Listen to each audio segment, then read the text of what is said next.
Hi, and welcome to the Turbulent World with me, James M. Dorsey, as your host. Former Israeli Prime Minister Ehud Olmert and one time Palestinian Foreign Minister Nasser Al-Kidwa have put forward a proposal designed to keep a two-state solution to the Israeli Palestinian conflict alive. The proposal caters to Palestinian national aspirations, as well as Israeli efforts to groom a Palestinian leadership that is not tied to Hamas or the internationally recognized West Bank based Palestine Authority and is more amenable to Israeli concerns. The proposal is unlikely to be embraced by Israeli Prime Minister Benjamin Netanyahu, his government, Hamas, or the Palestine Authority. Even so, major elements of the proposal, based on a plan first tabled by Mr. Olmert in the 2000s when he was prime minister, could emerge as building blocks of a transition phase when the guns fall silent in Gaza. Mr. Olmert's original plan was dismissed by Palestine Authority President Mahmoud Abbas, Jordanian King Abdullah, Egyptian President Hosni Mubarak, and the European Union because it had not been negotiated by Israelis and Palestinians. Nevertheless, the significance of Monsieur Olmert and Al Kidwa's proposal is rooted in details that the media have largely ignored. In a concession to Israeli security concerns, the two men concede from the get go that an independent Palestinian state alongside Israel would be demilitarized, with only a police force to maintain law and order.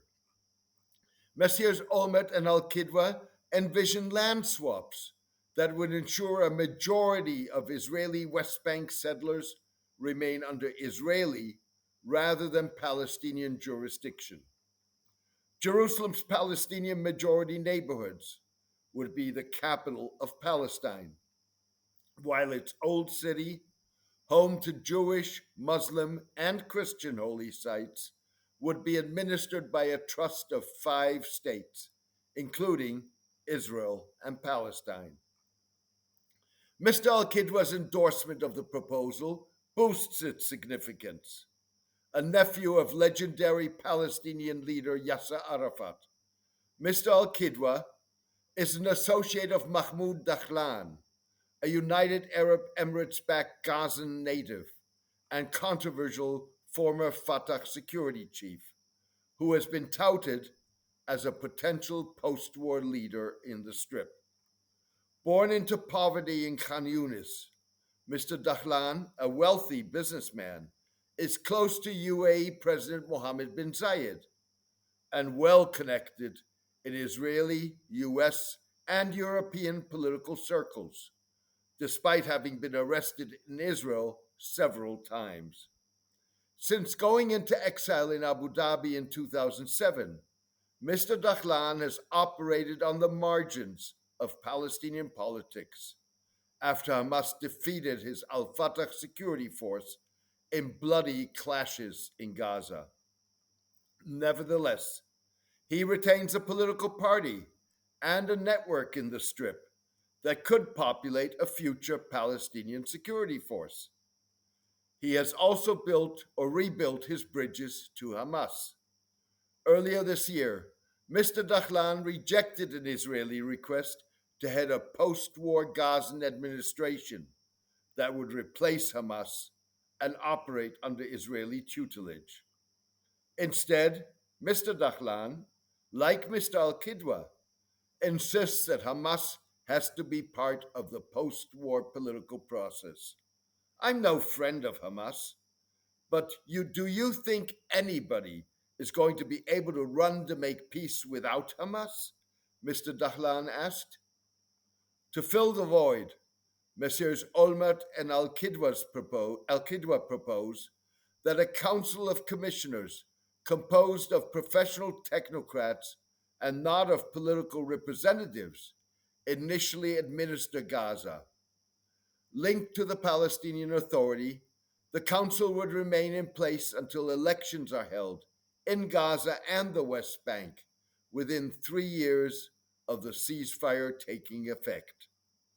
Hamas and the Palestine Authority, which convicted Mr. Dahlan in absentia on corruption charges, have indicated they would support a technocrat administration, provided they approved its members. Hamas has suggested it would not oppose Mr. Dahlan being part of a post war transition in Gaza. Mr. Al-Kidwa and others close to Mr. Dahlan have called for a peaceful divorce with Mr. Abbas, suggesting the Palestinian president's role should be ceremonial.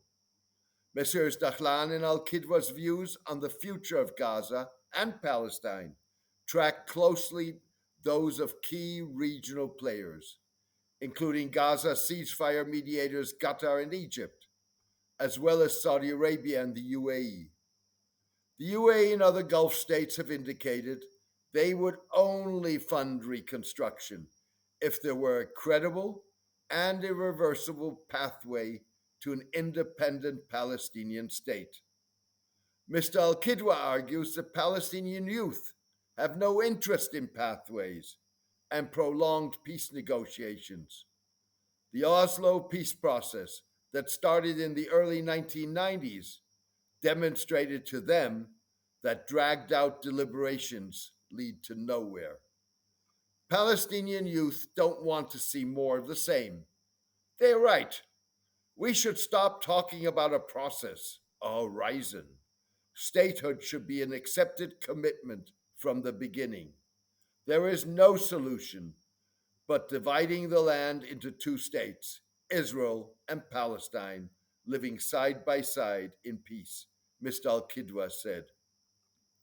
Messieurs Olmert and Al-Kidwa's proposal may seem pie in the sky amid the fighting in Gaza and the West Bank, but its Gaza elements could become the most realistic game in town the day the guns fall silent. For now, the question is not if, but when the fighting in Gaza will stop, and at what further cost to innocent Palestinian and Israeli lives. This weekend, Israeli troops recovered the bodies of 6 hostages. It was unclear whether they were killed in the fighting. Several of the hostages likely would have been among the initial prisoners exchanged had a ceasefire been in place. Israel claimed Hamas had killed the hostages. Yet Hamas's interest is in keeping the hostages alive, given that the more live hostages it has, the more leverage it has in the ceasefire negotiations. Mr. Netanyahu's critics, including Defense Minister Yoav Gallant, accused the Prime Minister of risking the hostages' lives by dragging his feet on a ceasefire. Weakening Hamas's negotiating position at the expense of the hostages may well be part of Mr. Netanyahu's calculus. A former negotiator, Gershon Bashkin, who helped negotiate the release in 2011 by Hamas of an Israeli soldier, suggested Israel and Hamas could agree to a ceasefire quickly. Mr. Bashkin said it took him 2 weeks to negotiate a ceasefire deal with Hamas on behalf of the families of hostages held by the group. Mr. Bashkin said Israeli security had initially asked him to mediate, but he was then told to step aside, allegedly on Mr. Netanyahu's instructions. About 2 weeks ago, the Hostage Families Forum asked me to try to conduct a direct negotiation with Hamas on their behalf. That's what I did. And within 2 weeks, I obtained agreement to a 3-week deal. The release of all 107 Israeli hostages, the end of the war, an Israeli withdrawal from Gaza, and an agreed release of the names and number of Palestinian prisoners, Mr. Bashkin said on X. The entire Hamas leadership agrees to this outline, But our Netanyahu does not want to end the war. This is the situation today, Mr. Bushkin added. Thank you for joining me today. I am grateful to those who have become paid subscribers. I need some more to enable me to continue cutting through the fog of kinetic and information wars and offer fact based analysis. No doubt, you will have noticed that the turbulent world has no sponsors and no advertisers. This guarantees the column and podcast's independence. Instead, the turbulent world depends on the support of its readers and listeners to cover the cost of producing the column and podcast. You can contribute by clicking on Substack on the subscription button at jamesmdorsey.substack.com and choosing one of the subscription options. Thank you for your support and loyalty. Take care and best wishes.